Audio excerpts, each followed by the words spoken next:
Hello everyone. तो अभी हम लोग करने वाले हैं एक्सरसाइज 1.1 का क्वेश्चन नंबर 2। क्वेश्चन नंबर 2 ये है कि सिद्ध कीजिए कि वास्तविक संख्याओं के समुच्चय R में R बराबर a, b such that a less than और इक्वल टू b स्क्वायर द्वारा परिभाषित संबंध R न तो स्वतुल्य है, न सम्मित है और न ही संक्रामक है। ठीक है, तो यहाँ पे R क्या है? वास्तविक संख्याओं का समुच्चय है। तो यहाँ पे लिखेंगे माना R बराबर वास्तविक संख्याओं का समुच्चय तथा R बराबर a, b such that a less than और इक्वल टू b स्क्वायर। ठीक है, यहाँ पे लिखेंगे यदि a, belongs to R।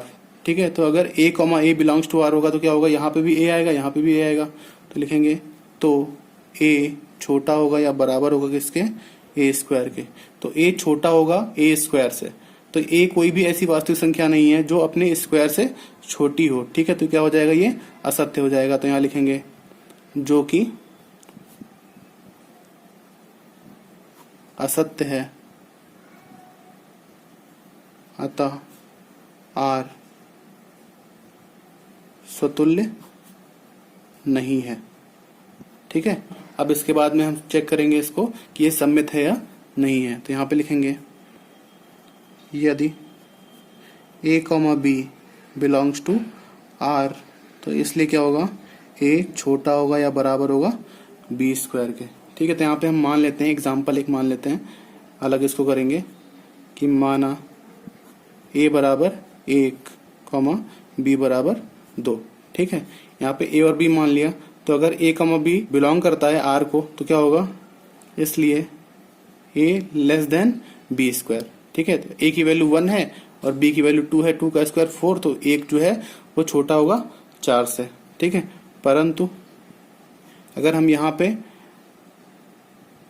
b लिखें, b less then a square करें, ठीक है, तो b की वैल्यू 2 होगी और a की वैल्यू 1 है, तो 1 का स्क्वायर, तो ये कंडीशन सेटिस्फाई नहीं होगी। ठीक है, ये गलत हो जाएगा। तो यहाँ पे लिखेंगे हम परंतु b a स्क्वायर से कम या बराबर नहीं है, इसलिए b, a does not belongs to R। तो इसलिए R सम्मित नहीं है। ठीक है, तो इसलिए R सम्मित भी नहीं है। अब इसके बाद देखेंगे कि R संक्रामक है या नहीं है। यदि a लेस देन और इक्वल टू b स्क्वायर तथा b लेस देन और equal to c square implies that, अब संक्रामक के लिए क्या होना चाहिए कि अगर a लेस देन है b स्क्वायर से, b लेस देन है c स्क्वायर से, तो a लेस देन और इक्वल टू होना चाहिए c की पावर 4 से। ठीक है, तो यहाँ पे हम इसको चेक करेंगे एग्जाम्पल मान के। तो माना a बराबर, अब a b c की वैल्यू हमको माननी है, लेकिन इस कंडीशन के हिसाब से, इन दोनों कंडीशन के हिसाब से हमको a b c की वैल्यू माननी है। तो a बराबर हमने मान लिया 2 और b बराबर मानेंगे कि b का स्क्वायर बड़ा हो a से। ठीक है, तो यहाँ पे मान लेंगे -2। ठीक है, इसका स्क्वायर करेंगे 4 आएगा, जो 2 से बड़ा है और 2 छोटा हो जाएगा 4 से। ठीक है, तथा c बराबर मान लेंगे -1, क्योंकि इस कंडीशन को भी सेटिस्फाई करना है। तो b छोटा है c स्क्वायर से, तो b की वैल्यू -2 है और वो छोटी होगी c स्क्वायर यानी -1 के स्क्वायर से। तो -1 का स्क्वायर +1 हो जाएगा, -2 छोटा होगा +1 से। ठीक है, तो यहाँ पे लिखेंगे कि इसलिए a छोटा है b स्क्वायर से, क्योंकि 2 छोटा है b स्क्वायर यानी 4 से, 2 छोटा है 4 से। ठीक है, तथा जो -2 है, यहाँ पे दूसरी कंडीशन क्या थी कि b छोटा है c स्क्वायर से, तो -2 जो है वो छोटा है c स्क्वायर से या नहीं है? c स्क्वायर यानी -1 का स्क्वायर +1 हो जाएगा, तो -2 छोटा है +1 से, हाँ छोटा है। तो यहाँ पे लिखेंगे तथा b less then c square अब तीसरी कंडीशन क्या थी कि a छोटा है c की पावर 4 से, तो यहाँ पे c की वैल्यू कितनी है -1, इसकी पावर 4 करेंगे तो +1 आएगा।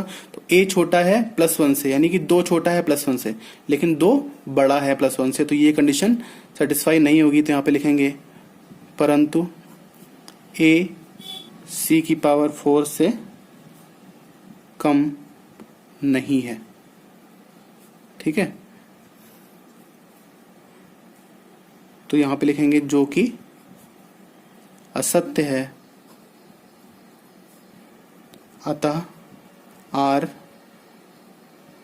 संक्रामक नहीं है। ठीक है, इसलिए R न तो स्वतुल्य है